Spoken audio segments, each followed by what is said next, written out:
T.C. was born December the 12th, 1927, in Timpson, Texas, which is Shelby County. His daddy ran a little store. He turned all the farming over to T.C. and his brother Lee. He really was raised on the farm. He said he was always so happy when he got to the end of the row, but he knew when he got to the end of the row, there was another row to do. He had to milk cows.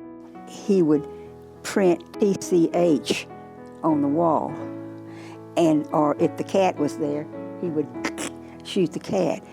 And the old farm store is still there, and TCH is still on the wall. We went to high school the last 2 years in Timpson, and he graduated there. The reason why he was so smart is because he studied by lamplight.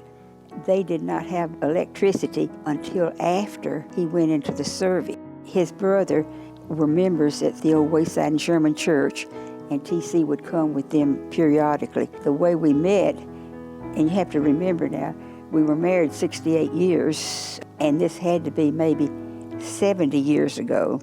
The group from church was going to have a hayride, and this was in the fall of the year, and it was cool.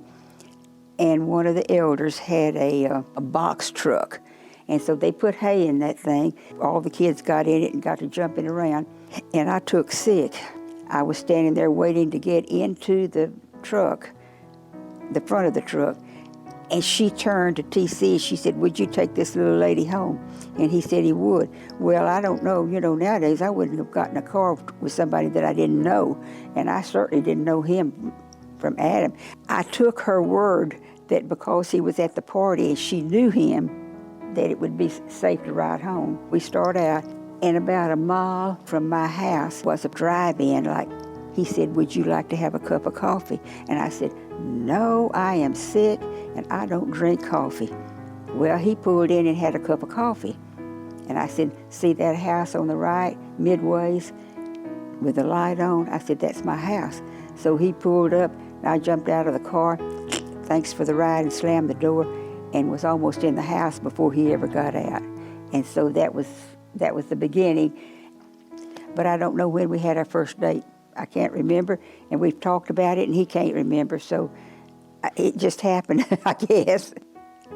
If I was 18, he was probably 22 or 23. He waited till I got rid of all the high school boys, and then he moved in. I was in the Navy.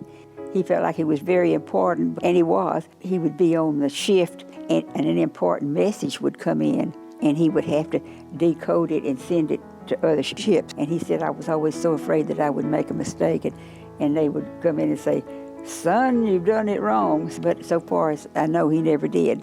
And he worked for the light company. Then he went to work for Shell until they went on strike.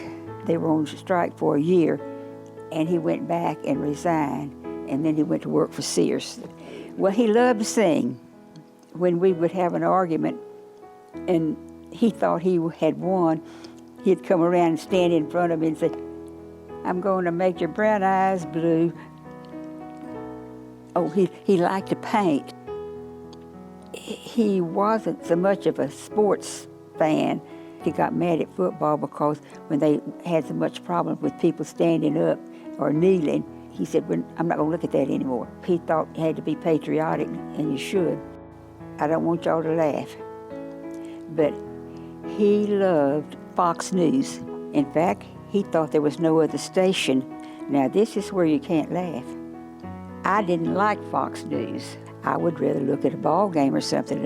As soon as I'd leave the room, he'd turn it over to that. When he'd hear me coming down the hall, he'd turn it back to the ball game, and I'd say, "Well, what's going on?" "Oh, well, I didn't listen to it." He said he was baptized Easter Sunday, 1952. And later on, after we were married, and he was a deacon for years and years and years, one of his ministries was preparing the Lord's Supper, and it had to be just so. We have gone east to west and north to south on Amtrak. We went maybe a dozen or so cruises, and we renewed our 50th anniversary in Hawaii, and we went to the Holy Land. We've gone to all 50 states. I think we might have stopped traveling too soon. He believed that the gospel was this way, and he didn't waver one way or the other. What you saw is what you got, and he would take on anybody. All the years that we were married, he was always a gentleman, and he didn't raise his voice. My mother loved him better than anything. When Jason has lead singing that has bass leads in it, I miss hearing him sing. And he was a family man. He did many, many, many things for his parents. Growing up at the table, we kind of came to eat. Like one time, I got in so much trouble for saying fart. Bad trouble. Like, ladies do not talk like that. So when Don and I have a little boy, so Evan gets off the bus one day. I think my dad happened to be there. Look what I learned. Has his hands up to his mouth, does his arm like this, and my dad's laughing. Well, why didn't you laugh when I was growing up? But my dad just had certain things, and he was not bending from them. He was not going to bend. We could not go down the aisle when he gave me away to being married until it's that time. He was punctual. If you're early, you're on time, and if you're on time, you're late. Was pretty much his motto.